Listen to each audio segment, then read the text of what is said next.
स्वागत है। सारा सुंदरनगर डोल रहा है, सारा सुंदरनगर डोल रहा है, सारा सुंदरनगर डोल रहा है, सारा जल्दी स्वागत है, सारा जल्दी स्वागत है,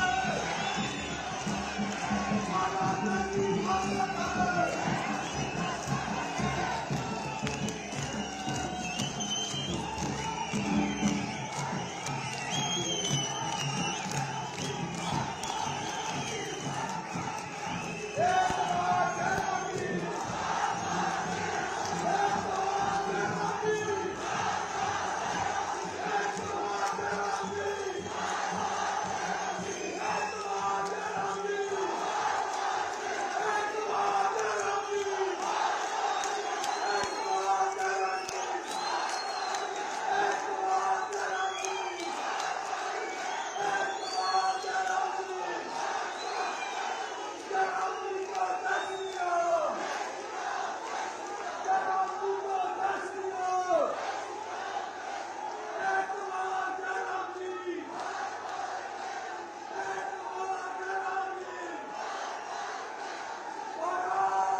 नमस्कार। हम आप सभी का आज के लाभार्थी संवाद कार्यक्रम में स्वागत करते हैं। देवी और सज्जनों, माननीय मुख्यमंत्री श्री जयराम ठाकुर जी अंत्योदय को ध्येय बनाकर सरकार की योजनाओं का लाभ समाज के आखिरी तक पहुंचाना तय बनाया। माननीय मुख्यमंत्री का हमेशा ये प्रयास रहा है कि सरकार की योजनाओं के साथ भागीदार बने, जिनके लिए योजनाएं हैं उनसे सीधा संवाद।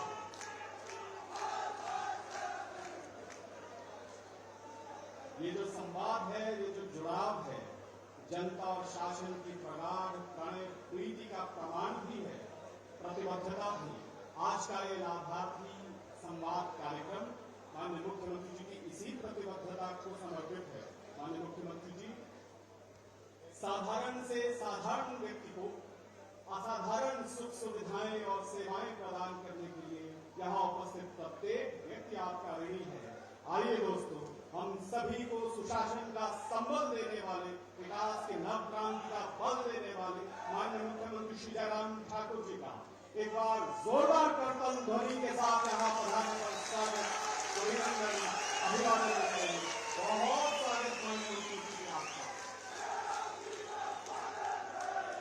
जो असल में ताकत है हमारी हम सुंदर भाइयों की, जिनके नेतृत्व में सशक्त सामर्थ्य और सुंदरनगर का निर्माण सुनिश्चित हुआ है, माननीय अध्यक्ष राकेश चौहान जी का एक बार पूरे पंडाल की जोरदार तालियों के साथ अभिनंदन। बहुत स्वागत माननीय आपका। जिला परिषद अध्यक्ष हमारे साथ है, आपका बहुत स्वागत। एपीएमसी अध्यक्ष जिला भाजपा अध्यक्ष दलीप ठाकुर जी, नगर परिषद अध्यक्ष जितेंद्र शर्मा, पंचायत समिति अध्यक्ष राजकुमार जी, यहाँ उपस्थित सभी जनप्रतिनिधि, भाजपा जिला महामंत्री श्री ओम प्रकाश जी, जिला कोषाध्यक्ष धर्मपाल अवस्थी जी, मंडल अध्यक्ष श्री प्रताप ठाकुर जी, उपायुक्त श्री अरिंदम चौधरी, पुलिस अधीक्षक श्रीमती शालिनी अग्निहोत्री और इस कार्यक्रम में उपस्थित सभी महानुभावों का हम यहाँ पधारने पर स्वागत करते हैं, अभिनंदन करते हैं। और अब आइए सेवा, समर्पण और सुशासन की आज नीति से हम सबके जीवन को निखारने वाले माननीय मुख्यमंत्री श्री जयराम ठाकुर जी को सम्मानित कर स्वयं के लिए गौरव के क्षण होंगे। निवेदन से कृपया हम सभी की ओर से माननीय मुख्यमंत्री जी को सम्मानित करने के लिए आपकी तालियां मंच तक आती रहे। दोस्तों, माननीय मुख्यमंत्री जी यहाँ उपस्थित प्रत्येक व्यक्ति के पास अनगिनत वजहें ऐसी हैं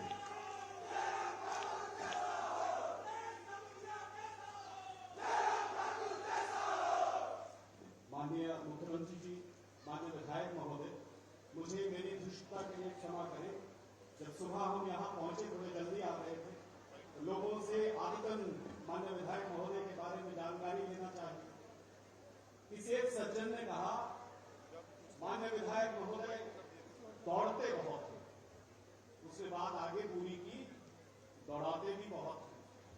दोस्तों, गर्व करिए, हमें एक ऐसा प्रतिनिधि मिला है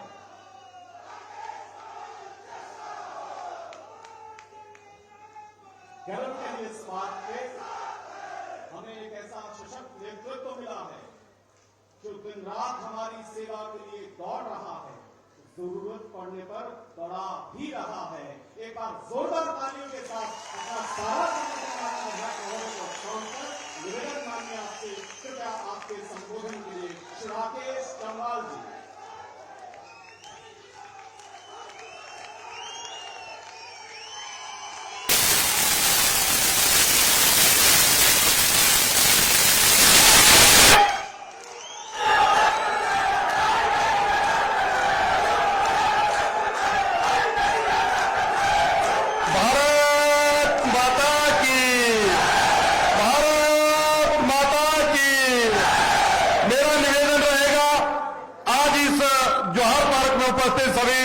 मेरे बुजुर्ग, मेरी माताएं, मेरे बहनें, मेरे सभी युवा मित्रों से कि माननीय मुख्यमंत्री जी का अपने अपने स्थान पर हम खड़े होकर जोरदार तालियों के साथ अभिनंदन करेंगे। एक बार जयराम जी, एक बार जयराम जी, एक बार जयराम जी, एक बार जयराम जी, एक बार जयराम जी। बहुत बहुत धन्यवाद।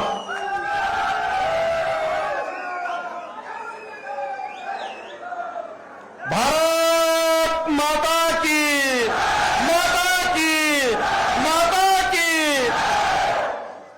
आज के इस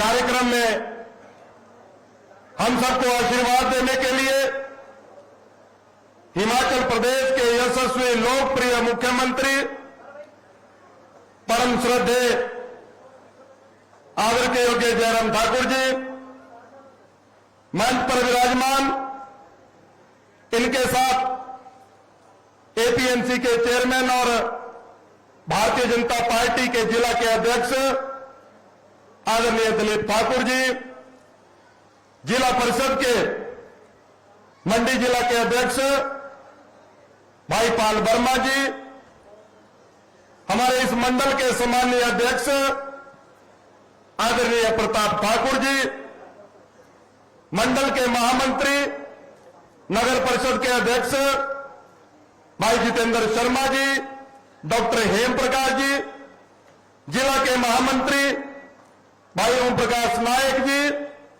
बीडीसी के चेयरमैन आदरणीय राजकुमार जी, मंच पर विराजमान भारतीय जनता पार्टी का समस्त नेतृत्व, मंच पर विराजमान डीसी मंडी, एसपी मंडी, यहां पर उपस्थित मेरे आदर के योग्य पत्रकार मित्र और आज के इस कार्यक्रम में सुंदरनगर विधानसभा क्षेत्र के कोने कोने से आए मेरे आदर के योग्य बुजुर्ग, मेरी माताएं, मेरी बहनें, वो सभी नौजवान मित्रों, सबसे पहले तो मैं आज इस देवभूमि में, सुंदरनगर में, सुखदेव ऋषि की भूमि में प्रदेश के यशस्वी मुख्यमंत्री जी का अपनी ओर से समस्त जनता की ओर से हार्दिक अभिनंदन करना चाहता हूं, स्वागत करना चाहता हूं। भाइयों बहनों,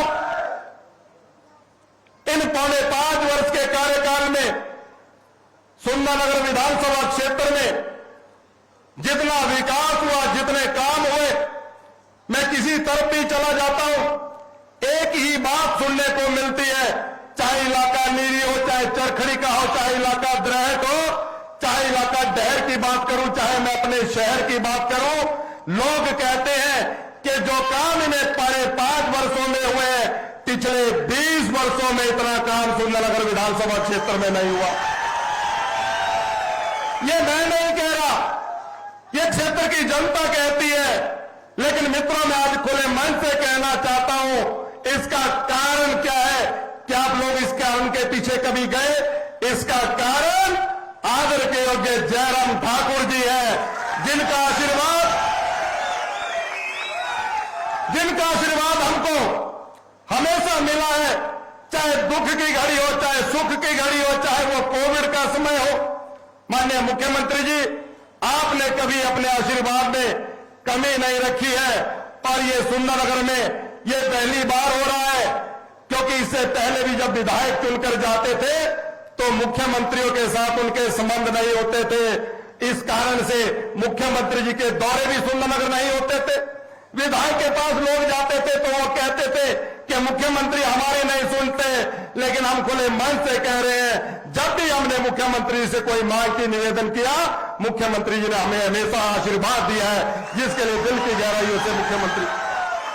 भाइयों बहनों, हिमाचल प्रदेश के गठन के पश्चात हम मंडी वाले तरसते थे, तड़पते थे, हमें भी लगता था कि मंडी से भी कभी मुख्यमंत्री बनना चाहिए। ये मंडी क्षेत्र की जनता की इच्छा थी। हम कभी क्षेत्रवाद के ऊपर विश्वास करने वाले लोग नहीं है। जयराम ठाकुर जी मंडी से संबंध रखते हैं, लेकिन विकास पूरे प्रदेश में हो रहा है। लेकिन मैं भावनाओं की बात करना चाहता हूं। शिमला वाले एक ही मांग करते थे कि मुख्यमंत्री की कुर्सी हमारे पास, बाकी मंत्रियों की कुर्सियां मंडी और कांगड़ा में बांट दो। इसलिए अब मुझे भी लोग कहते हैं कि आप अगली बार जीत के जाएंगे तो हम चाहते हैं कि आप मंत्री बने। मैं मंत्री की बात नहीं करना चाहता। हम चाहते हैं कि मंडी को जो ये मान सम्मान मिला है आदरणीय जयराम ठाकुर जी के रूप में आने वाले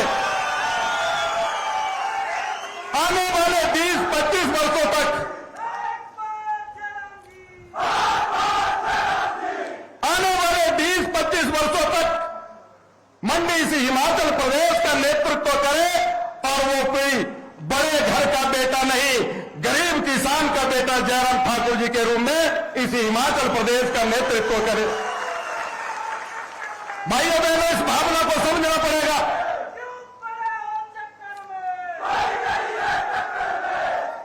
भाइयों बहनों, मेरे आदर के योग्य बुजुर्गों, हमें इस भावना को समझना होगा कि जिस प्रकार से शिमला के लोग इस भावना को समझते थे कि मुख्यमंत्री की कुर्सी को शिमला से बाहर नहीं जाने देते थे, अब मंडी वालों को, सुंदरनगर वालों को भी समझना होगा कि ये मुख्यमंत्री की कुर्सी कितनी महत्वपूर्ण है।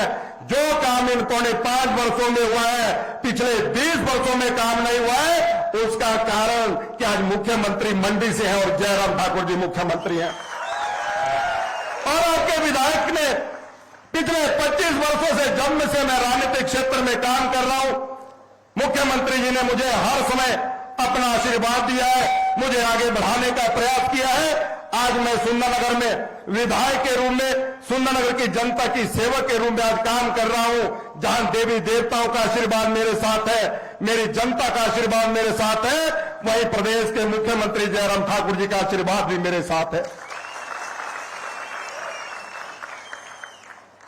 भाइयों बहनों, मुझे पता है कि हम सब लोग आज मुख्यमंत्री जी को सुनने के लिए यहां पर उतावले हैं। माननीय मुख्यमंत्री जी आज सुबह 10 बजे से हमारे लोग दूर दराज के क्षेत्रों से आज यहां पर पहुंचना शुरू हो गए थे, और बहुत जिसको कहते हैं जोश के साथ मेरे विधानसभा क्षेत्र के कोने कोने से लोग आपका धन्यवाद करने के लिए भी आए हैं कि आपने मेरे क्षेत्र में किसी प्रकार से विकास में कोई कमी नहीं छोड़ी है। इसके लिए एक बार पुनः मैं आपका धन्यवाद करना चाहता हूं। भाइयों बहनों, आप लोगों ने 2017 में मुझे आशीर्वाद दिया, आपने आशीर्वाद दिया, उसमें मैं आप लोगों के पास आता था, एक बात कहता था कि मुझे एक मौका दे दो, एक मौका अगर आप दे देंगे, अगले चुनावों में मैं जब आऊंगा तो मौका मांगने के लिए नहीं आऊंगा, जो काम आपकी जनता की सेवा के लिए किए होंगे उन विकास कार्यों के आधार पर आप लोगों से आशीर्वाद मांगने के लिए आऊंगा। और आज मैं बड़े गर्व के साथ, दावे के साथ कह सकता हूं, यह बात सत्य है कि विकास कभी रुकता नहीं है, कभी खत्म नहीं होता। लेकिन मेरे विधानसभा क्षेत्र की ऐसी ऐसी मांगे थी जिन मांगों को लेकर माननीय मुख्यमंत्री जी पिछले सरकार के दौरान मेरे इलाका चरखड़ी के लोग, भारतीय जनता पार्टी और कांग्रेस के सारे लोग गए और उसमें के विधायक जी, उसमें के स्वास्थ्य मंत्री से कहा कि हमारे चरखड़ी में प्राइमरी हेल्थ सेंटर खोल दो, ये हमारा दुर्गम क्षेत्र, पिछड़ा हुआ क्षेत्र है। उन्होंने कहा कि इसके लिए सर्वे होते हैं, इसके लिए क्राइटेरिया है, और बाद में कहा कि ये क्राइटेरिया में फिट नहीं आती। आप मुख्यमंत्री बने, मुख्यमंत्री जी, मैंने अपने क्षेत्र की जनता की मांग आपके समक्ष रखी और आपने कहा कि लोगों की, जनता की सेवा के लिए कोई नियम कानून नहीं, मैं चरखड़ी के लिए प्राइमरी हेल्थ सेंटर की घोषणा करता हूं। और आपने वो मात्र घोषणा नहीं की, आपने उसकी नोटिफिकेशन करवा के वहां पर डॉक्टर बैठ गया, वहां पर स्टाफ आ गया। आज मेरे उस इलाके के जनता को घर द्वार पर स्वास्थ्य सुविधा मिल रही है। एक एग्जाम्पल मैंने इसका दिया। इस प्रकार से अगर मैं अपने क्षेत्र के विकास की बात करूंगा, विकास की गाथा की बात करूंगा, कुछ लोग कहते हैं कि शहर में विकास इतना ज्यादा हो गया, कुछ लोग कहते हैं कि हमारे इलाका शहर में बहुत विकास हो गया, कुछ लोग कहते हैं कि नीरी में बहुत विकास हुआ, कुछ लोग कहते हैं द्रहट में बहुत विकास हो गया। ये इस बात का प्रमाण है कि हमारे विधानसभा क्षेत्र में बिना किसी भेदभाव के क्षेत्रवाद को बढ़ावा न देते हुए हमने पूरे विधानसभा क्षेत्र की जनता की सेवा करने का प्रयास किया है। माननीय मुख्यमंत्री जी, हम भगवान से, देवी देवताओं से यही प्रार्थना करते हैं कि आपका नेतृत्व इस प्रदेश को लंबे समय तक मिले। हमारे क्षेत्र की जनता की भी यही भावना है।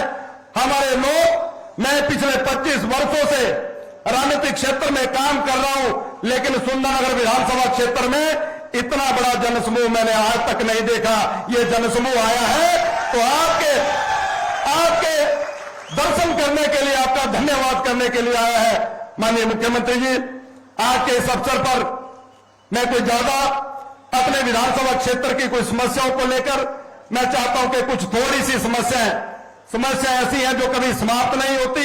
लगातार मैं क्षेत्र की जनता से कहना चाहता हूं कि भाइयों बहनों, अब मांगने का वक्त मेरा आया है। मैं भी आप लोगों से आशीर्वाद मांगना चाहता हूं, अपनी माताओं बहनों से, अपने बुजुर्गों से, अपने नौजवान मित्रों से, आप सबसे मैं आशीर्वाद मांगना चाहता हूं।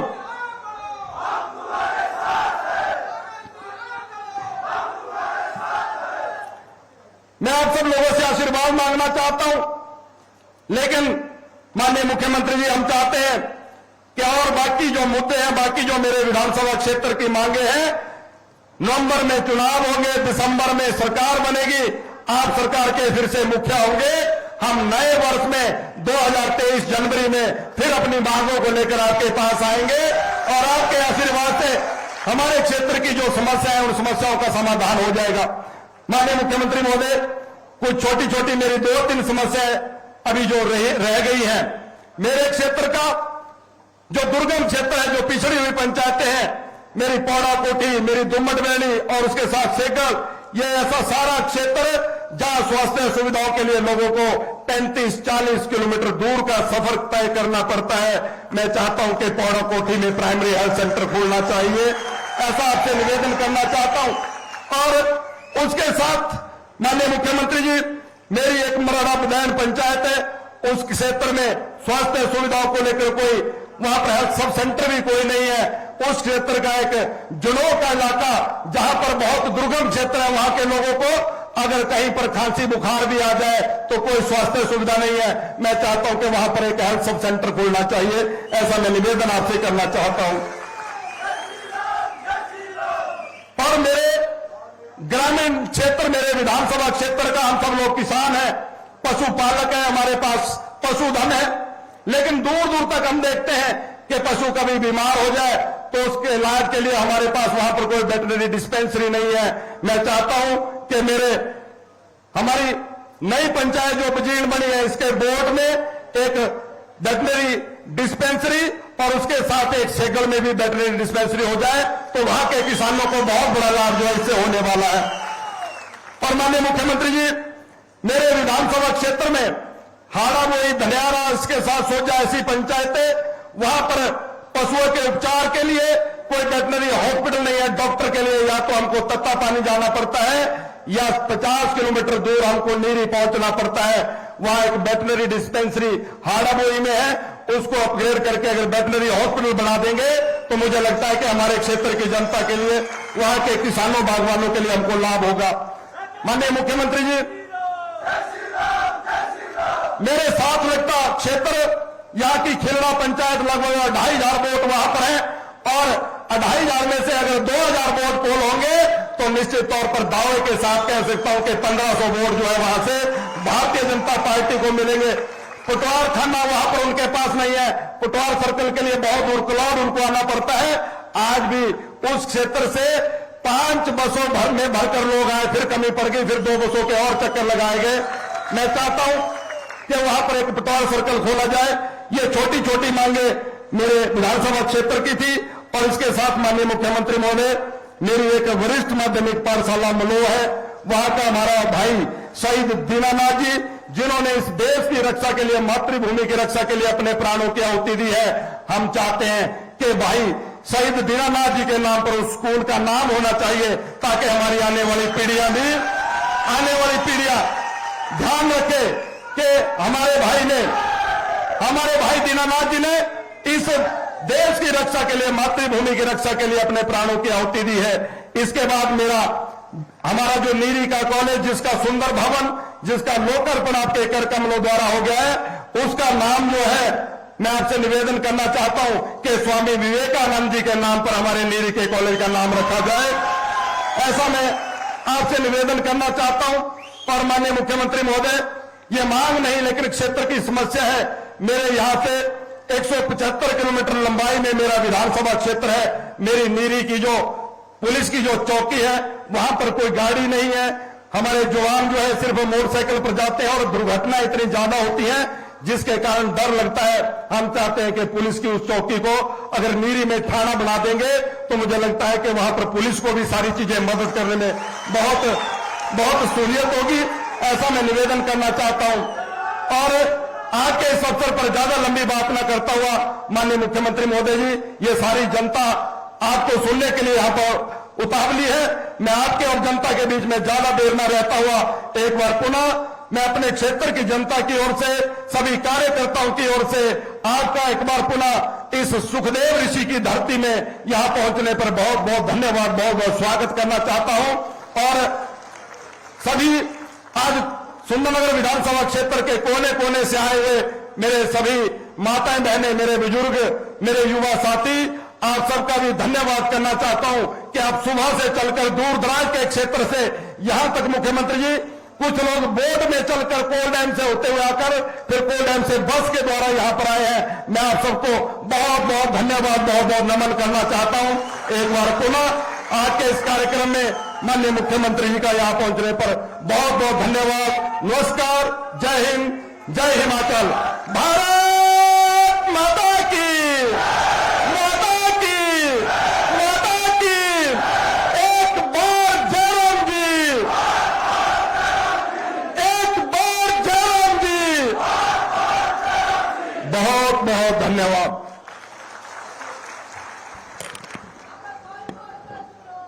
बहुत आभार आपका। दोस्तों, माननीय मुख्यमंत्री श्री जयराम ठाकुर जी के सबल संरक्षण में एक दौर चला है हिमाचल में।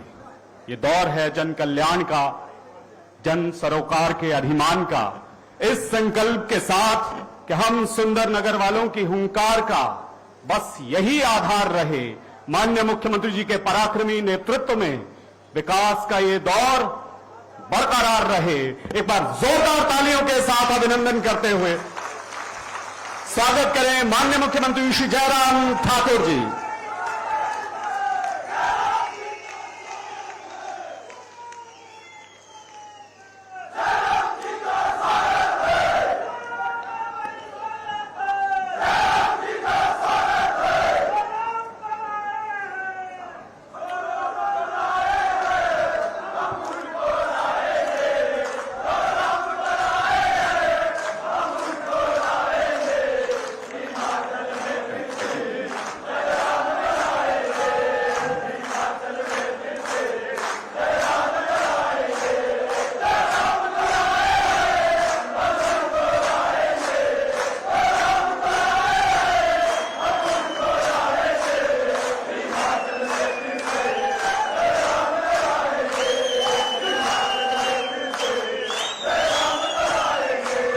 बहुत बहुत धन्यवाद।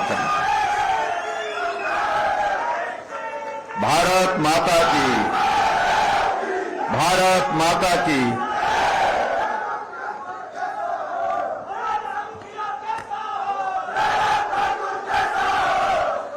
आज इस सुंदरनगर विधानसभा क्षेत्र के इस जोश भरे होश भरे कार्यक्रम में हमारे बीच में आपके इस विधानसभा क्षेत्र के बहुत ही लोकप्रिय विधायक जो जुझारू हैं, जो काम सेवा की भावना के साथ करते हैं और आपकी हर समस्या के लिए जूझते हैं, लड़ते हैं, संघर्ष करते हैं, ऐसे हमारे लोकप्रिय विधायक और पार्टी के प्रदेश के महामंत्री भाई राकेश जम्वाल जी। हमारे बीच में बल विधानसभा क्षेत्र के हमारे लोकप्रिय विधायक भाई इंद्र सिंह गांधी जी, जिला परिषद के अध्यक्ष पाल वर्मा जी, पार्टी के हमारे जिला के अध्यक्ष दिलीप ठाकुर जी, नगर परिषद के अध्यक्ष श्री जितेंद्र जी, ब्लॉक समिति के अध्यक्ष राजकुमार जी, मंडल के अध्यक्ष श्री प्रताप ठाकुर जी, डिप्टी कमिश्नर अरिंदम चौधरी जी, एसपी मंडी शालिनी अग्निहोत्री जी, पार्टी के हमारे साथी श्री ओम प्रकाश जी, धर्मपाल जी, सबका नाम संभव नहीं है, मैं क्षमा चाहूंगा, बहुत लंबी सूची है। और यहां उपस्थित सभी पंचायती राज संस्थाओं के चुने हुए प्रतिनिधि और उपस्थित सभी भाइयों बहनों, पत्रकार मित्रों,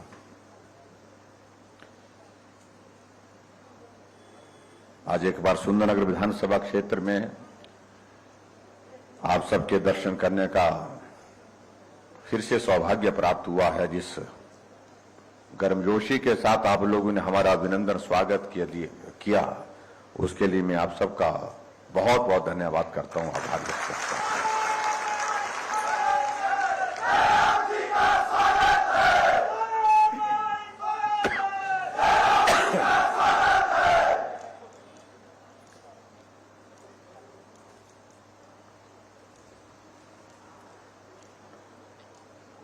आज के इस कार्यक्रम में अभी आपके विधायक महोदय जी राकेश जम्वाल जी ने सारी बातों को लेकर के कहा। ये सुंदरनगर विधानसभा क्षेत्र एक ऐसा विधानसभा क्षेत्र जो हिमाचल प्रदेश की राजनीति की दृष्टि से ऐसे भी महत्व रखता है और विकास की दृष्टि से भी इसको जो महत्व देने की आवश्यकता थी, इन तमाम सारी बातों को लेकर के अगर किसी कार्यकाल में सबसे ज्यादा बेहतर काम हुआ है तो वर्तमान कार्यकाल में हुआ है और मैं भी आपको इसके लिए बहुत बहुत बधाई देता हूं। काम होना चाहिए, यह आवश्यकता भी है और आवश्यकता के साथ साथ में यह हमारा काम करने की क्षमता भी आंकने का एक माध्यम होता है। हमने इस बात को देखा कई बार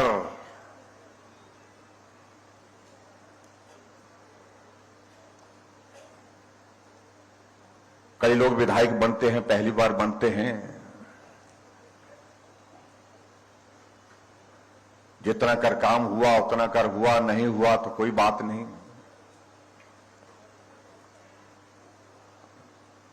बहुत ज्यादा उस सारी चीज को लेकर के चिंता ना करना, परिश्रम ना करना। लेकिन राकेश जी जब से विधायक बने, पहली बार के में, लेकिन पहले दिन से ही इस प्रकार से इस विधानसभा क्षेत्र के एक नक्शे को बना करके अपने दिमाग में, दिल में बैठे कि यहां मुझे ये चाहिए, यहां मुझे ये चाहिए, यहां मुझे ये चाहिए, यहां मुझे ये चाहिए, यही कहते कहते पूरा 5 वर्ष तक। और हमने इस दिशा में प्रयत्न किया भी, प्रयास किया है। जहां जो चीज चाहिए उस चीज को हमने देने की कोशिश भी की है। और इसलिए मैं कह सकता हूं, उस बात को मैं दावे के साथ कह सकता हूं, अगर विकास की अगर बात कहें, काम की अगर बात कहें, तो सुंदरनगर विधानसभा क्षेत्र में मैं समझता हूं कि किसी को गिला शिकवा करने की गुंजाइश नहीं होनी चाहिए। ये मैं आपको बताना चाहता हूं।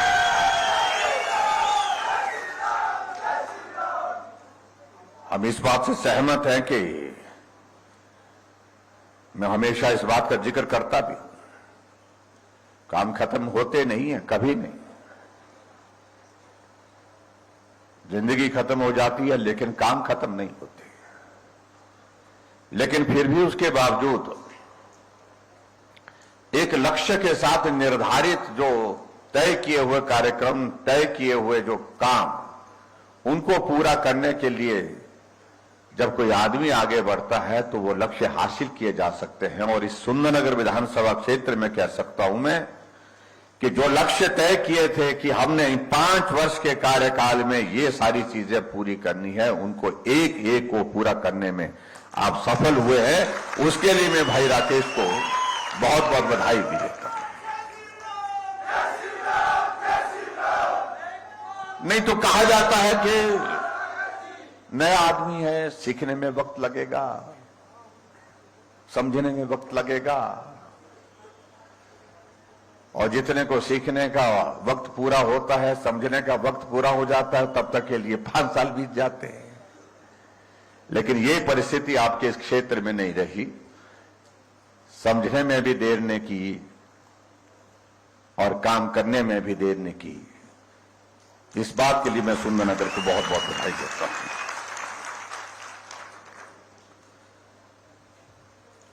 आज मैं आपके बीच में यहां इस कार्यक्रम में यहां पहुंचा, तो यहां पहुंचने से पहले जब हम मंच के करीब पहुंचे थे, राकेश जी बोल रहे थे कि उद्घाटन और शिलान्यास के कार्यक्रम के लिए उस तरफ जाना है। हमने कहा कि लोग सुबह से आए हैं, लोग सुबह से इंतजार कर रहे हैं और गर्मी में इंतजार कर रहे हैं, इसलिए लोगों से पहले बात कर लेते हैं। उद्घाटन और शिलान्यास हम उसके बाद कर लेते हैं।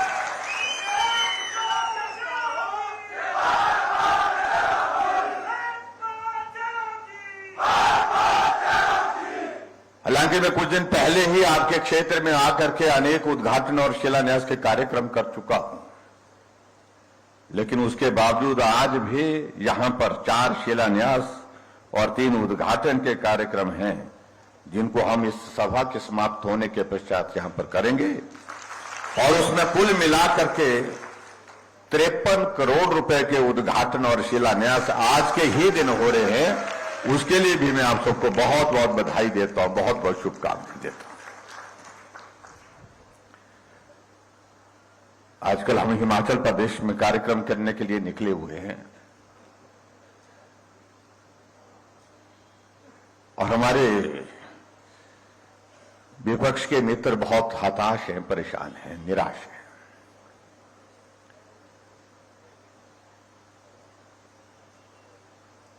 और निराशा किस वजह से है? क्योंकि आमतौर पर जब सरकार का कार्यकाल जब पूरा होने को नजदीक आ जाता है तब लोगों को लाना मुश्किल होता है, बिठाना मुश्किल हो जाता है, सुनाना मुश्किल हो जाता है। और कोई कांग्रेसी कह रहा तो ये हम पहली बार देख रहे हैं, जब कार्यकाल सरकार का पूरा हो रहा है तो लोग जोश और जुनून के साथ हजारों की तादाद में सभा में पहुंच रहे, कार्यक्रम में पहुंच रहे हैं। इसका संदेश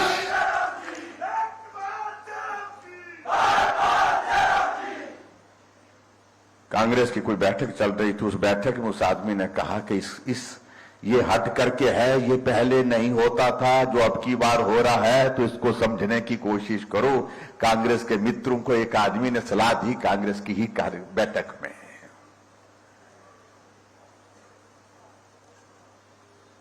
वो अपनी बैठक में क्या करना है, क्या सलाह करनी है, लेकिन वो चिंतित है।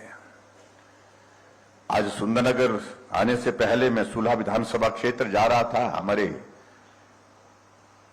साथी रात को जब ऊना में मैं ठहराव किया था, ऊना में उन्होंने कहा कि सुबह पत्रकार मित्रों से मिलते हुए जाना चाहिए हमको, और ऊना आए हैं तो उनके साथ हम अल्पाहार करेंगे। हमने कहा ठीक है। जब अल्पाहार करने के पश्चात वहां पर हम आपस में बात कर रहे तो पत्रकार ने पूछा, आपके तंबू से बोलते हमारे बहुत सारे साथी बहुत परेशान हो गए।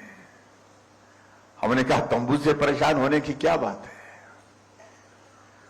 कि बोलता जहां भी जा रहे हैं बड़ी संख्या में लोग आ रहे हैं, आप तंबू गाड़ करके चले हैं, और ऐसे में कांग्रेस के लोग बोल रहे हैं, विपक्ष के लोग बोल रहे हैं कि हिमाचल प्रदेश में इस प्रकार से जो काम कर रहे हैं ये सरकार के पैसे का दुरुपयोग कर रहे हैं।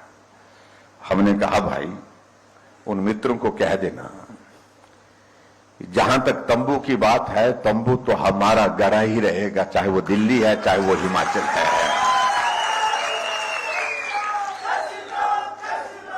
अब तुम्हारा तंबू अगर उखड़ गया है, देश से भी उखड़ गया है, प्रदेश में भी उखड़ गया है, तो हम इसका कुछ नहीं कर सकते। हमारा तो लगा रहेगा। हमारे तंबू से परेशान हो रहे हैं।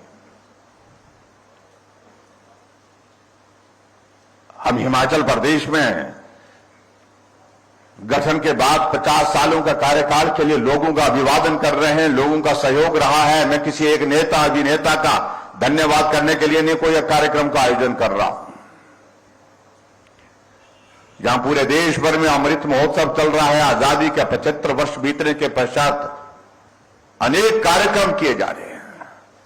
देश के लोग समझें आजादी मिली कैसे है, देश के लोग इस बात को समझें कि आजादी के बाद इस यात्रा में लोगों का योगदान क्या रहा है। क्योंकि आज की वर्तमान स्थिति में जो लोग नौजवान हैं, चाहे हमारी इस उम्र के हैं, उन्होंने आजाद भारत में जन्म लिया है, उन्होंने उस दौर को देखा नहीं है जब देश आजाद नहीं था। इसलिए नरेंद्र मोदी जी ने, हमारे देश के प्रधानमंत्री जी ने इस बात को सुनिश्चित किया कि देश के इतिहास को देश के समक्ष रखना चाहिए, और इसलिए अमृत महोत्सव के कार्यक्रम हो रहे हैं। अभी 15 अगस्त को स्वतंत्रता दिवस के अवसर पर उन्होंने आह्वान किया कि ये हमारे लिए बहुत विशेष दिन है, आजादी के 75 वर्ष बीते हैं, और इस देश की आजादी के लिए सैकड़ों हजारों लोगों ने अपने जीवन की कुर्बानी दी है। आओ हम एक काम करें, इस स्वतंत्रता दिवस को एक अलग तरह के माहौल के साथ हम इसको मनाएं। और उन्होंने कहा कि घर छोटा है, बड़ा है, जैसे भी है, जहां भी है, आओ हम अपने घर में तिरंगा झंडा लगाएं। स्वतंत्रता दिवस के अवसर पर हर घर तिरंगा, घर घर तिरंगा, ये आह्वान किया। पूरा देश इस काम में जुट गया और दुनिया का रिकॉर्ड तोड़ दिया कि राष्ट्रीय ध्वज, राष्ट्रीय झंडा हर घर में लगाने का पूरे तमाम रिकॉर्ड समाप्त हो गए। यह हमारे देश के प्रधानमंत्री श्री नरेंद्र मोदी जी का एक काम करने का तरीका है। हट करके सोचना, हट करके काम करना, कुछ छोटा नहीं बड़ा काम करना, बड़ा सोचना, बड़ा करना। और इसलिए आह्वान भी किया उनने लाल किले से उस दिन, कहा कि बड़ा सोचना, बड़ा लक्ष्य रखना, यह हमारे जीवन के सामने होना चाहिए। और स्वाभाविक रूप से जब बड़ा लक्ष्य रखेंगे आप, तो उस बड़े लक्ष्य के लिए परिश्रम भी करना पड़ेगा, चुनौतियां भी सामने होंगी, कठिनाइयां भी होंगी। लेकिन उस बड़े लक्ष्य को हासिल करने के लिए जब आदमी आगे बढ़ता है तो उसमें सफलता भी मिलती है। और उसी तरह से हिमाचल प्रदेश के गठन के 75 वर्ष बीतने के बाद हमने भी तय किया, क्योंकि हम चुनाव के बहुत करीब है, ऐसे में बहुत सारे आयोजन हम सोच रहे थे जो करने संभव नहीं है, व्यवहारिक नहीं हो पाएंगे। इसलिए हमने एक चीज की कि हमने कहा कम से कम ऐसे में हम एक काम क्या कर सकते हैं। सब साथियों से चर्चा करने के बाद एक निर्णय किया हमने कि एक काम हम कर सकते हैं कि जिन लोगों ने हिमाचल प्रदेश के विकास में योगदान दिया है, एक नागरिक होने के नाते, चाहे वो मजदूरी करने वाला है, चाहे किसान है, बागवान है, चाहे कर्मचारी है, चाहे अधिकारी है, चाहे महिला है, चाहे पुरुष है, क्या यह संभव है कि उनका इस योगदान के लिए, हिमाचल के इस विकास यात्रा में उनके योगदान के लिए पूरे प्रदेश में जाकर के उनका अभिनंदन किया जाए, उनका धन्यवाद किया जाए। तो हमने कहा ये काम जरूर हम करेंगे, क्योंकि हिमाचल को यहां पहुंचाने में हिमाचल के सभी भाई बहनों का बहुत बड़ा योगदान रहा है। इसलिए आज हम सुंदरनगर विधानसभा क्षेत्र में अभी आकर के आप सबका भी आभार व्यक्त करते हैं, आप सबका भी अभिनंदन करते हैं कि हिमाचल की इस यात्रा में आप सबका भी बहुत महत्वपूर्ण योगदान रहा है। नहीं तो परंपरा ये बनी थी कि इस योगदान के लिए कुछ लोगों का ही जिक्र किया जाता था। मैं इस बात से सहमत हूं, अलग अलग समय में जो नेतृत्व हिमाचल प्रदेश का रहा है उनका योगदान रहा है, कौन मना कर रहा है।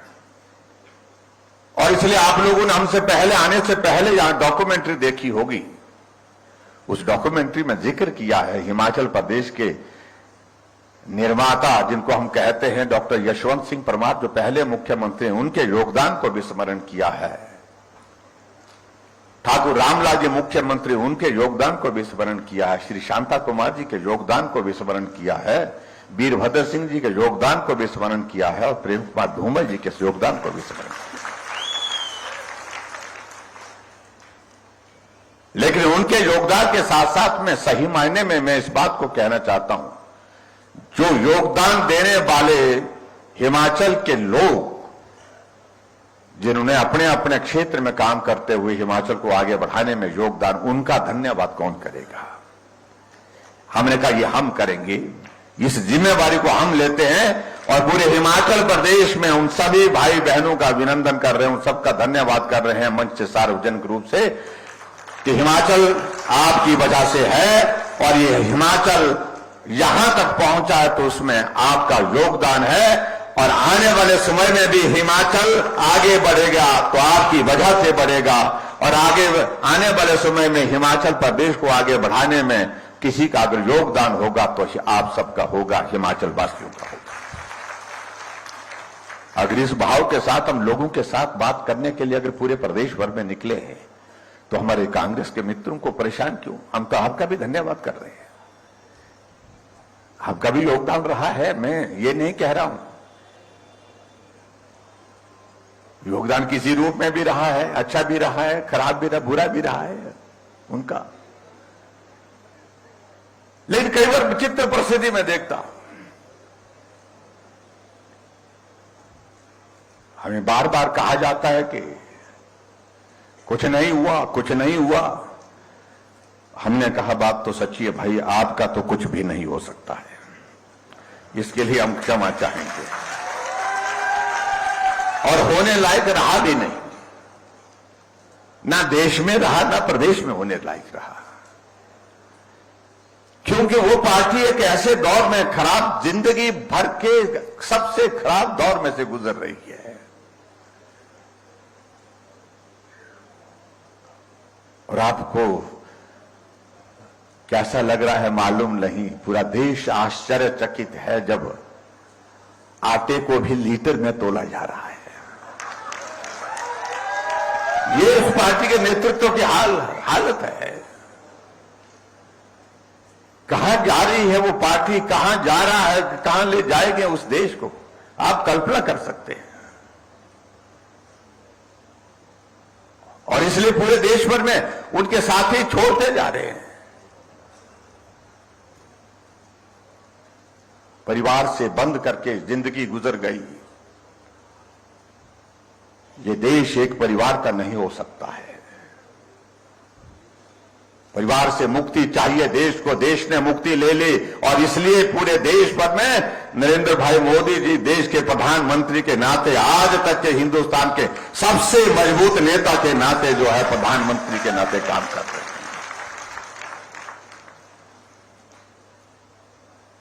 पूरी दुनिया के सबसे लोकप्रिय नेता, सबसे मजबूत नेता के नाते अगर पूरे सर्वेक्षण में नाम आता तो नरेंद्र भाई मोदी जी का आता है। और पूरे देश ने माफी मांग ली, भाई बस करिए, माफ करिए, अब नहीं हो सकता, कुछ नहीं हो सकता। क्योंकि हमें नरेंद्र मोदी जी मिले हैं, हमें देश की जो जरूरत थी, हमारे देश की, उस जरूरत को हमने वर्षों के संघर्ष के बाद, वर्षों के अरसे के बाद जो है अपनी आंखों के सामने पूरा होते देखा है। देश को एक मजबूत नेतृत्व चाहिए तो वो आज मिला है नरेंद्र भाई मोदी जी के रूप में। लोग इस बात को कह रहे हैं।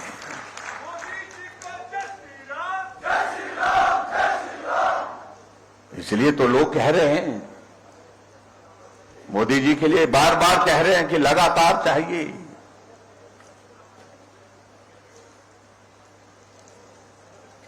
लेकिन फिर भी उसके बावजूद हमारे वो मित्र मानते नहीं है। आजकल कुछ शांति पड़ी है, पता नहीं मौसम की वजह से हुई है कि क्या हुआ है। बाहर बारिश का मौसम है, बाहर कम निकल रहे हैं।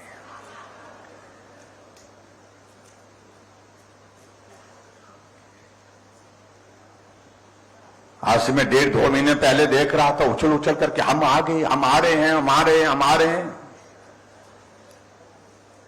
ऐसे आने देंगे क्या? ऐसे तो नहीं आने देंगे। हमने कहा कि रिवाज बदल गया भाई,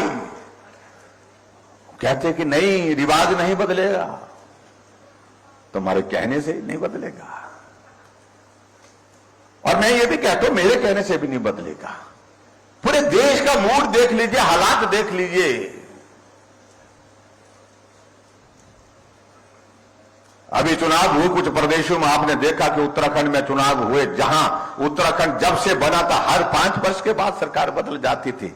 लेकिन अब की बार रिवाज बदला, धामी जी थे, धामी जी फिर आ गए। उत्तर प्रदेश में चुनाव हुए, पिछले 37 वर्षों से हर बार 5 वर्ष के बाद सरकार बदल रही थी। लेकिन अब की बार रिवाज बदला, योगी जी थे, योगी जी फिर आ गए। गोवा में वही हुआ, मणिपुर में वही हुआ। पड़ोस का राज्य हरियाणा में 2014 में मनोहर लाल खट्टर जी वहां पर मुख्यमंत्री बने, भाजपा की सरकार बनी। 2019 तक 5 साल का कार्यकाल पूरा करने के बाद फिर मनोहर लाल जी सत्ता में हैं। तो रिवाज पूरे देश में बदल गया भाई, समझा करो। क्यों नहीं समझ पा रहे हैं? जब पूरे देश में रिवाज बदल गया।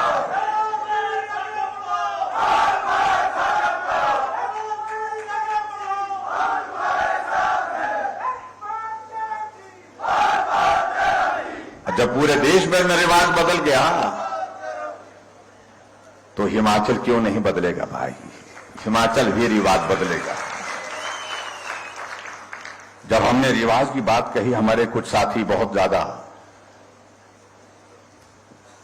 निराश हुए, हताश हुए। ये तो वो करने जा रहे हैं कि जो हमारे बापूजी नहीं कर पाए थे, बोलते। और कहने लगे ये रिवाज बदलने की बातें मत करो, ये बड़े बड़े लोग नहीं कर पाए हैं। राजा साहब 6 बार रहे हैं लेकिन वो भी नहीं कर पाए हैं। जयराम किस खेत की मूली है? मैंने कहा भाई मुझे तो मूली भी मत समझिए, मुझे कोई आपत्ति नहीं है। मैंने कहा कम से कम मेहरबानी से तुम लोगों के दिमाग से जो बड़े बड़े लोगों का जो जिक्र है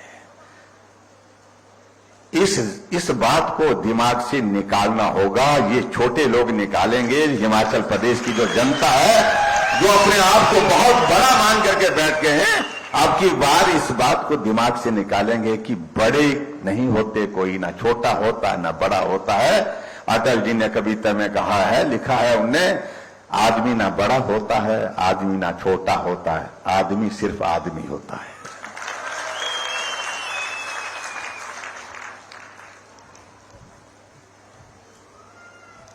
आप कल्पना करिए कि कुछ महापुरुषों के दिमाग में इस तरह की बात होगी कि हम बहुत बड़े हैं, बाकी सब छोटे हैं।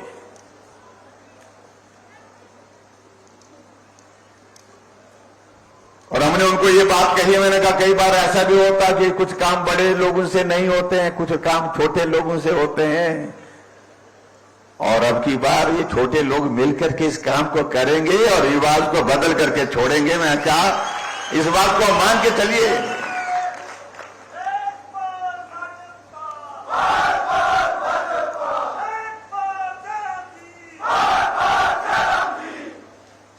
कई बार विचित्र लगता है मुझे। ठीक है, राजनीतिक दृष्टि से कुछ बातें कहनी बात ठीक है, लेकिन कुछ लोग इस तरह से हमारा मार्गदर्शन करने लगते हैं कि पता नहीं कि 6 बार का अनुभव इनका ही मुख्यमंत्री रहने का है।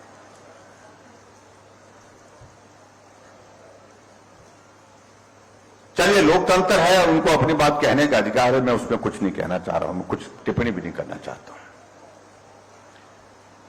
लेकिन मैं हकीकत कहना चाह रहा हूं कि जो बड़े बड़े लोग रहे, बार बार रहे, वो सत्ता में रहे, उनने गरीब का दर्द नहीं समझा। और हम गरीब लोग थे, गरीब लोगों की दर्द के बीच में रह करके हमने जिंदगी गुजारी है, और इसलिए उसकी पीड़ा क्या होती है, गरीबी क्या होती है, उसका दर्द क्या होता है, इसको समझा ही नहीं है। उसको हमने करीब से देखा है, महसूस किया है। इसलिए हमें जो भी योजना हिमाचल प्रदेश में बनाई हो, गरीब के पीड़ा को देख करके बनाई है।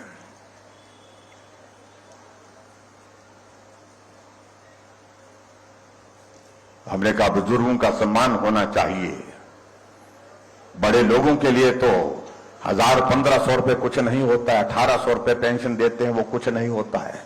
लेकिन गरीब, हमारा बुजुर्ग, हमारी विधवा माताएं बहनें, हमारा जो हैंडीकैप भाई है कोई, वो इंतजार करता है कि मेरे महीने की पेंशन 1800 रुपए आएगी, 1500 रुपए आएगी, 1000 रुपए जो भी आएगी, उससे मैं कुछ एक चीज ये खरीदूंगा, एक चीज ये करूंगा, जिससे मैं ये मदद जो है इस बार मैं करूंगा अपने लिए।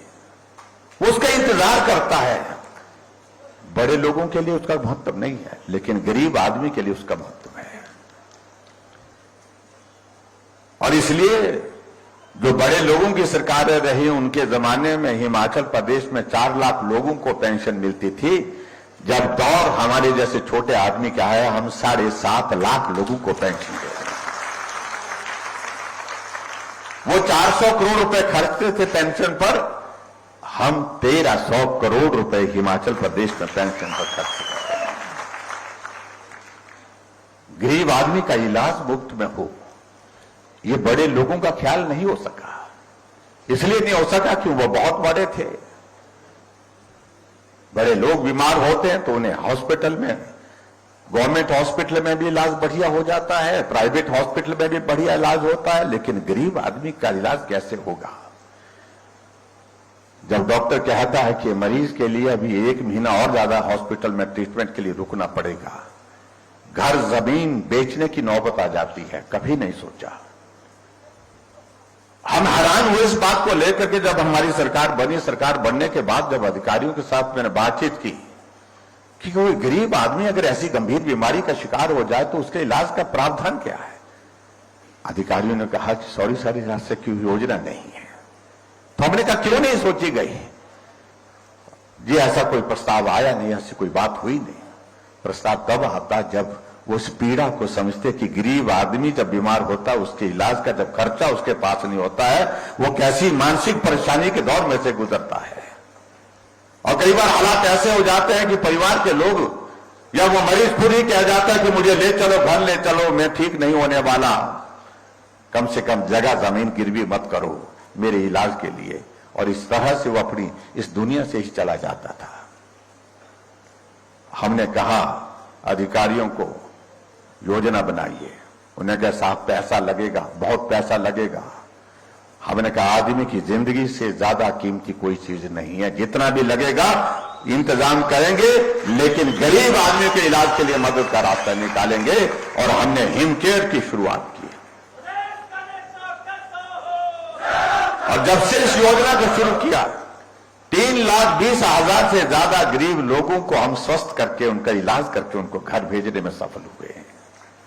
ये बड़े आदमी नहीं कर पाए, लेकिन हम छोटे आदमी ने ये काम किया है। आयुष्मान भारत आदरणीय प्रधानमंत्री जी ने चलाई पूरे देश के लिए, उसको हमने सैचुरेशन पर पहुंचाया। हर एक गरीब आदमी का इलाज का प्रावधान उसके अंतर्गत किया, हिमकेयर के अंतर्गत। और आगे बढ़कर के हमने और चीजों को लेकर के काम करने की कोशिश की। उज्ज्वला योजना की बात कहते हैं हम, 1,37,000 गैस के कनेक्शन प्रधानमंत्री नरेंद्र मोदी जी ने हमको हिमाचल प्रदेश में उस योजना के अंतर्गत दिए। और एक जगह में कार्यक्रम में गया था, 2 महिलाओं ने हमको एप्लीकेशन दी कि हमको भी गैस चाहिए। और मैंने अधिकारी को कहा कि भाई इनको गैस चाहिए तो दे दीजिए, इनको भी दे दीजिए। जब छानबीन की गई तो मालूम पड़ा कि ये उज्ज्वला योजना के लिए जो क्राइटेरिया है उस क्राइटेरिया के अंतर्गत नहीं आता है, आते हैं ये, तो इसलिए इनको देना संभव नहीं है। हमने कहा और क्या तरीका हो सकता है? अधिकारियों ने कहा कोई तरीका नहीं है जी, गैस देने का तो कोई प्रावधान ही नहीं है।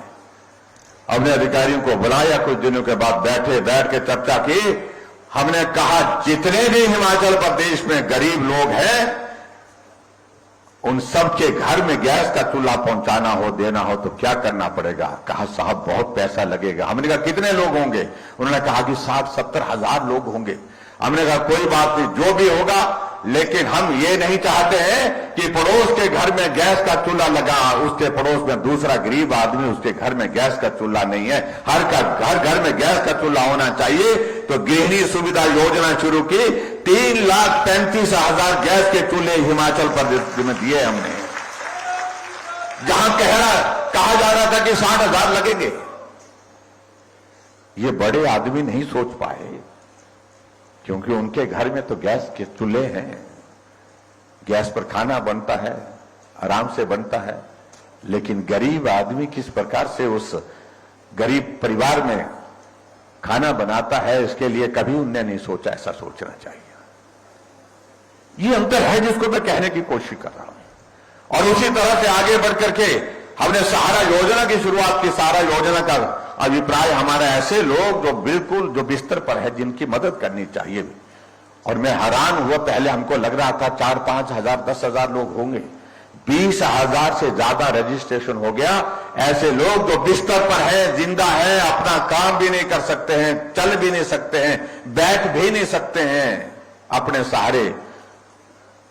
उनको सहारा योजना के अंतर्गत हमने हिमाचल प्रदेश में 3,000 रुपये हर महीने का उनके खाते में डाल करके उनकी मदद करते हैं। मैं भी कुछ दिन पहले शिमला में एक कार्यक्रम में था और उस कार्यक्रम में एक महिला को मंच पर बुलाया गया कि इसको सहारा योजना का लाभ मिला है। तो हमारी इच्छा, उसका परिचय दिया गया। कांगड़ा जिला से थी वो महिला। जब परिचय दिया गया तो उसके बारे में बहुत बड़ा हैरानी वाला एक पक्ष देखने को मिला। उस महिला की शादी होने के बाद पहला बच्चा हुआ, वो स्वस्थ नहीं था। और कुछ साल के बाद दूसरा बच्चा हुआ, वो भी वैसे ही अस्वस्थ था। तीसरा बच्चा हुआ, वो भी वैसा ही हुआ। और पति ने पत्नी को छोड़ करके वो चला गया। और उस मां के पास 3 बच्चे, तीनों के तीनों बच्चे अपाहिज। उनका इलाज करें, उनके खाने का इंतजाम करें तो क्या। रिश्तेदारों ने जितनी कर मदद करनी थी वो उतनी मदद हुई, लेकिन कितना करते। आखिरकार उस महिला को किसी ने कहा कि नई सरकार बनी है, नई सरकार ने एक योजना की शुरुआत की है और उस योजना के लिए कागज पत्र आपको ये बनाने होंगे। तो उसको गाइड किया। तीनों बच्चों को सहारा योजना के अंतर्गत लाया गया और तीनों बच्चों को 3-3 हजार रुपए, 9,000 रुपए उस महिला को 1 महीने का मिल रहा है। और उस महिला ने कहा कि उस पैसे से मैं अपने बच्चों का पालन पोषण कर रही हूं। अगर आने वाले समय में गुंजाइश होगी पढ़ने की भी, अगर पढ़ने की स्थिति भी अगर बच्चे की बनेगी तो मैं कोशिश करूंगी इसी से बच्चों को पढ़ाने की भी कोशिश करूंगी। आप कल्पना कर सकते हैं, ये सारी चीजें बड़े लोग नहीं सोच सकते हैं, क्योंकि वो इतने बड़े थे, उनको इस पीड़ा का आभास ही नहीं था कि ऐसे भी लोग होते हैं। और इसी तरह से आगे बढ़कर के हमने और योजनाओं का जिक्र किया। हमने हिमाचल प्रदेश में एक और योजना की शुरुआत की। हिमाचल प्रदेश में जो बीपीएल परिवार की बेटी है, जब उस बेटी की शादी होगी, उसके मां बाप गरीब परिवार के होंगे तो लेकिन उसके बावजूद सरकार के नाते हम भी शुभकामनाएं देंगे, आशीर्वाद देंगे। इसलिए शगुन योजना के अंतर्गत हमने 31,000 रुपए उस बेटी के खाते में जमा करने का निर्णय लिया। मैं भी बैजनाथ विधानसभा क्षेत्र में गया था, वहां एक कार्यक्रम में था मैं, और वहां शगुन योजना के जो लाभार्थी, वहां कुछ उनको बुलाया था, उनके साथ बातचीत करने का सौभाग्य प्राप्त हुआ। एक बेटी को बुलाया गया, उस बेटी की शादी हुई थी और मेरी इच्छा जानने की हुई कि जब इस बेटी की शादी हुई तो मैंने उसको शुभकामनाएं दी, अपना आशीर्वाद देकर के उनको बधाई भी दी। और आखिरकार मैंने पूछा उनसे, मैंने कहा एक चीज मैं जानना चाहता हूं, जो आपको 31,000 रुपए सरकार की ओर से शगुन योजना का मिला, उसका आपने क्या किया? अपने खाते में जमा किया, अपने पति के खाते में जमा किया या खर्च किया, क्या किया? थोड़ी सा संकोच किया बेटी ने, उसने, लेकिन उस बेटी ने सच कहा कि जो पैसा 31,000 रुपए मेरे खाते में शगुन योजना के अंतर्गत आया था, उस पैसे को मैं अपने खाते से निकाल करके वो पैसा मैंने अपने पिताजी के हाथ में दे दिया। सब लोगों को हैरानी भी हुई, मुझे भी हैरानी हुई थोड़ी देर के लिए। हमने कहा बेटे वो पैसा तो आपको दिया था, पिताजी को क्यों दिया आपने? तो साथ में पिताजी भी खड़े थे। उसने कहा मेरे पिताजी मजदूरी करते हैं और पिता का भाव बेटी के लिए क्या होता है कि जिस दिन बेटी की विदाई हो तो कम से कम रिश्तेदार तो कम से कम वहां साथ में हो, हमारे गांव के लोग, जो प्रमुख लोग जो वहां पर उसमें हिस्सा बने। और इसलिए सब गांव वालों को बुलाया, खाने पर बुलाया, थोड़ा सा छोटा सा कार्यक्रम किया और मुझे विदाई करते हुए मुझे अच्छी तरह से मालूम पड़ गया था कि पिताजी ये सारा जो भी इंतजाम कर रहे हैं उसके लिए अपने रिश्तेदारों से सहयोग लेकर के, उससे उधार लेकर के ये काम कर रहे हैं। और मुझे लगा कि मेरे ऊपर ये बहुत बोझ रहेगा, मेरे लिए पिता का आशीर्वाद ही सब कुछ है। इसलिए मैंने तय किया मैं तो चले जाऊंगी दूसरे घर के लिए, लेकिन मेरे जाने के बावजूद में मेरा पिताजी पता नहीं कब तक मजदूरी करते हुए इस ऋण को चुकता करते रहेंगे। इसलिए मैंने वो 31,000 रुपए निकाल करके पिताजी के हाथ में दिया। ये बेटी के लिए आशीर्वाद ही काफी है। ये बेटी की भावना पिता के लिए और पिता की भावना बेटी के लिए क्या हो सकती है, आप अच्छी तरह समझ सकते हैं। ये सारी चीजों को वो लोग नहीं समझ सकते हैं जो बड़े लोग होते हैं, उनके लिए इन चीजों का महत्व नहीं है। ऐसे में भाई और बहनों, बहुत सारी चीजों का हम जिक्र कर सकते हैं। आज हमने महिलाओं के लिए तय किया हिमाचल प्रदेश में कि महिलाएं हमारी आधी आबादी का आधा हिस्सा है, पूरी आबादी का आधा हिस्सा है। इसलिए हमने कहा आने जाने के लिए उनको सुविधा बेहतर होनी चाहिए। महिलाएं घर से बाहर काम करने के लिए निकलते, इसलिए हमने कहा किराया भी उनका आधा करना चाहिए, आधा किराया किया। उसके लिए भी मैं मातृशक्ति को बहुत बहुत बधाई देना चाहता हूं। हिमाचल प्रदेश में जो बिजली की अगर बात आती है, हमने कहा कि गरीब लोग हिमाचल प्रदेश में 3 बल्ब 4 बल्ब जलाते हैं, उनका कितना खर्चा आता? तो कहा कि 50-60 यूनिट खर्च आता है 1 महीने का। हमने कहा इस पर सोचना चाहिए। हमने पहले 60 यूनिट माफ करने की बात कही, 60 यूनिट पर हम किराया नहीं लेंगे। लेकिन हमारे साथियों ने कहा कि मध्यम वर्ग भी ऐसा है हमारे हिमाचल प्रदेश में जो बिजली के 6-7 बल्ब लगाता है, घर में होते हैं, और उसमें 120 यूनिट तक बिजली खर्च आ जाती है, 125 यूनिट तक आ जाती है। तो उसमें उनके बारे में भी सोचना चाहिए। तो हमने एक बात को तय किया कि हिमाचल प्रदेश में जुलाई महीने से 125 यूनिट बिजली पर हम किराया नहीं लेंगे, 0 बिल देंगे। और यहां आप लोग बैठे हैं, जुलाई महीने का बिल आया होगा आप सबको, लेकिन कितना आया? 0 बिल आया। और मैं दावे के साथ कह सकता हूं यहां जितने भी लोग बैठे हैं अधिकांश लोगों का 0 बिल आया होगा, क्योंकि 125 यूनिट से कम खर्च करने वाले लोगों के लिए 0 बिल आएगा। लेकिन बड़ी विचित्र बात लगी, जब हमने इस प्रकार के निर्णय लिए, महिलाओं के लिए आधा किराया, 125 यूनिट बिजली का जिक्र किया, तो कांग्रेस के लोगों ने पत्रकार वार्ता की और कहा कि मुफ्त खोद बना दिया हिमाचल प्रदेश को भारतीय जनता पार्टी ने। और हमने कहा कि इस तरह से शब्दों का इस्तेमाल मत करिए। हिमाचल के लोग स्वाभिमानी हैं, हमारी माताओं बहनों को इस प्रकार के शब्दों का आप इस्तेमाल करेंगे तो आने वाले चुनाव में मैंने कहा बहुत महंगा पड़ेगा। हमने माताओं बहनों के लिए मुफ्त नहीं किया है, हमने सिर्फ मदद की है, हमने सिर्फ राहत दी है, आधी राहत दी है किराए में, इसको मुफ्त नहीं कहा जा सकता है। लेकिन अब देखिए, जो आप सब लोगों को कह रहे हैं कि मुफ्त खोद बना दिया, अब आजकल प्रेस कॉन्फ्रेंस करके घोषणा कर रहे हैं, क्या बोलते हैं उसको, गारंटी दे रहे हैं। जिनकी अपनी गारंटी नहीं है वो गारंटी दे रहे हैं। और गारंटी क्या दे रहे हैं? हम सरकार में आएंगे तो 18 से 60 साल की महिलाओं के लिए 1500 रुपए देंगे हर महीने का। हम सरकार में आएंगे 300 यूनिट बिजली के देंगे। हम तो मुफ्तखोर कहलाए, तुमको क्या बोले? अब ये भी तो प्रश्न पूछना चाहिए उनसे। और पहले तो उन लोगों से पूछना चाहिए जो लोग तो वहां छत्तीसगढ़ के मुख्यमंत्री यहां पर हिमाचल प्रदेश में आई इस घोषणा करने के लिए आए थे, गारंटी देने के लिए आए, तो उनको पूछिए क्या अपने प्रदेश में आप 300 यूनिट बिजली देते हैं? क्या अपने प्रदेश में आप 1500 रुपए हर महिला को देते हैं? जब अपने प्रदेश में नहीं दे सकते तो हिमाचल प्रदेश में देने की गारंटी तुम वहां से आकर के यहां आकर के दे रहे हो।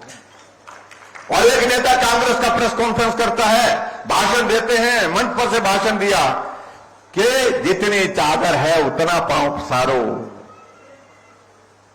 विक्रमादित्य ये कहते हैं, मुकेश अग्निहोत्री घोषणा करते हैं तो उन पर कटाक्ष करते हैं, कहते हैं कि cut your coat according to your code, Congress बहुत जिम्मेवार पार्टी है। ऐसी घोषणाओं से कांग्रेस पार्टी की छवि को आप नुकसान पहुंचा रहे हैं। ये कांग्रेस के नेता एक नेता दूसरे के खिलाफ बोल रहे हैं।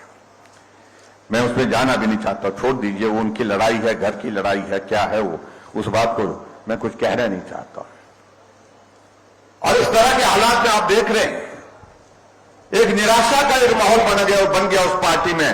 कांग्रेस पार्टी के working president Pawan Kajal Congress party छोड़ करके भारतीय जनता पार्टी में शामिल हुए। 2 बार के विधायक है, सिटिंग एमएलए छोड़ रहे हैं।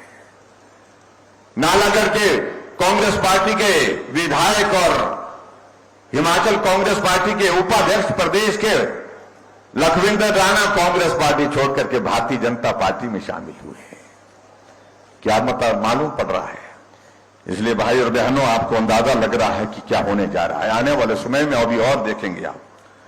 लेकिन मैं इतना जरूर कहना चाहता हूं कि हिमाचल मजबूती के साथ आगे बढ़ेगा और नरेंद्र भाई मोदी जी के नेतृत्व में देश आगे बढ़ रहा है। और उनके आशीर्वाद से हिमाचल प्रदेश के लिए जो मदद जिस तरह से मिल रही है, उस मदद को ध्यान में रखते हुए हम हिमाचल प्रदेश में आदरणीय मोदी जी के नेतृत्व को मजबूत करने के लिए पूरा काम करेंगे और हिमाचल प्रदेश में फिर भारतीय जनता पार्टी के सरकार बना करके ये हिमाचल आगे बढ़े। हिमाचल आगे बढ़ करके अलग पहचान के साथ पूरे देश के मानचित्र पर खड़ा हुई, ये लक्ष्य हमारा है। इस लक्ष्य को हम हासिल करेंगे।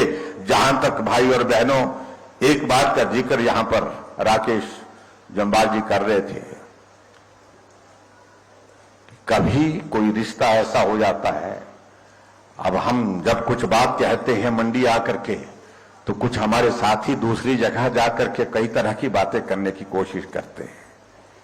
मुख्यमंत्री मैं प्रदेश का हूं, ये मत समझाइए मुझे, लेकिन उसके बावजूद इस बात को लेकर के मैं सिर्फ इतना ही कहना चाहता हूं,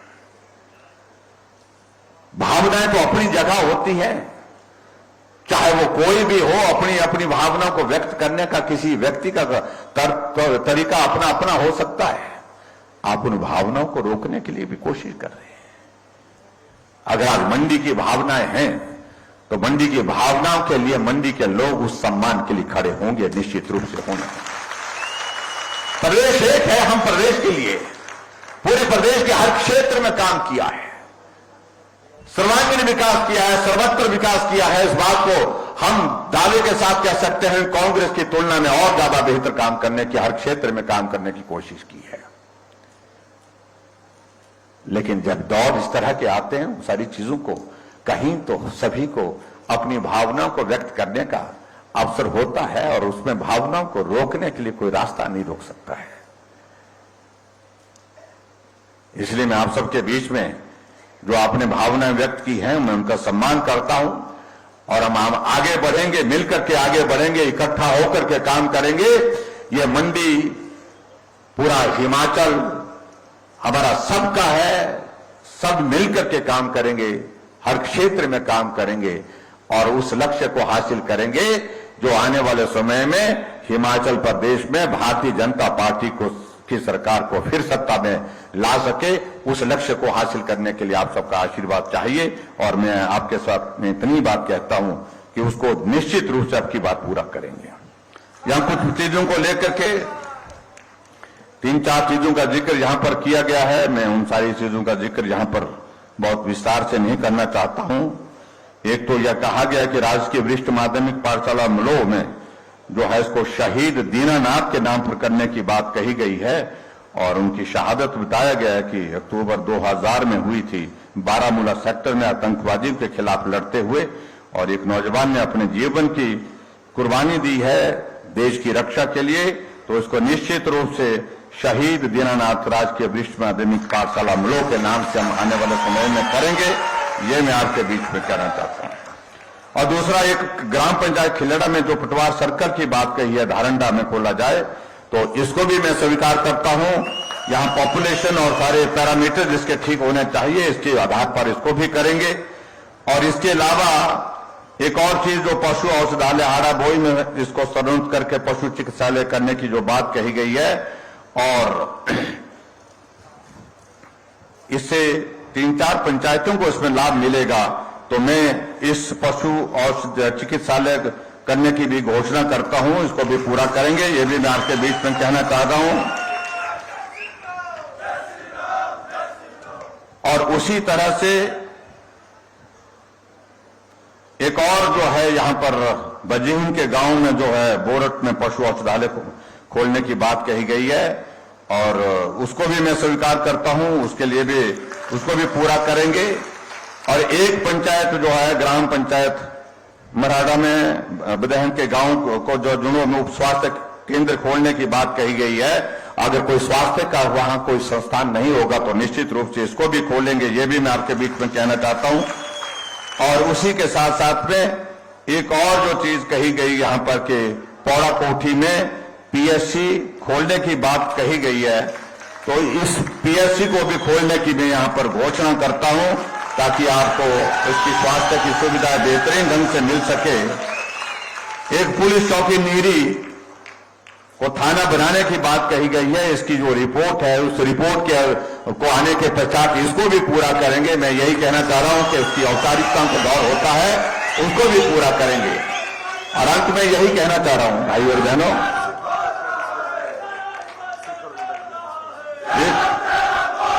एक कोई वेटनरी डिस्पेंसरी शेगल बताए हैं, वो रह गई थी, उसको भी करेंगे, ये भी मैं आपके बीच में कहता हूं।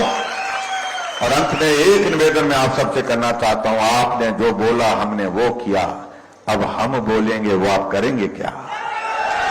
वो आपको करना होगा। सुंदरनगर से भाई राजेश जम्वाल जी ने पूरे जी जान से आपकी सेवा की है, आपके लिए काम किया है।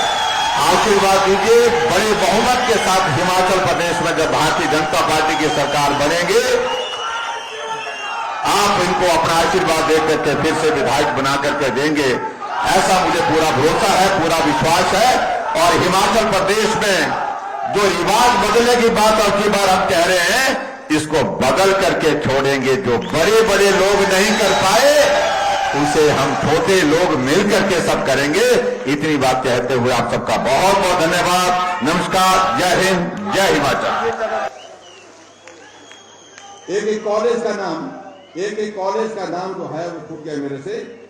नीडी कॉलेज का नाम जो है स्वामी विवेकानंद जी के नाम पर कर दिया जाएगा। और इतनी बात कहते हो आप सबका बहुत बहुत धन्यवाद।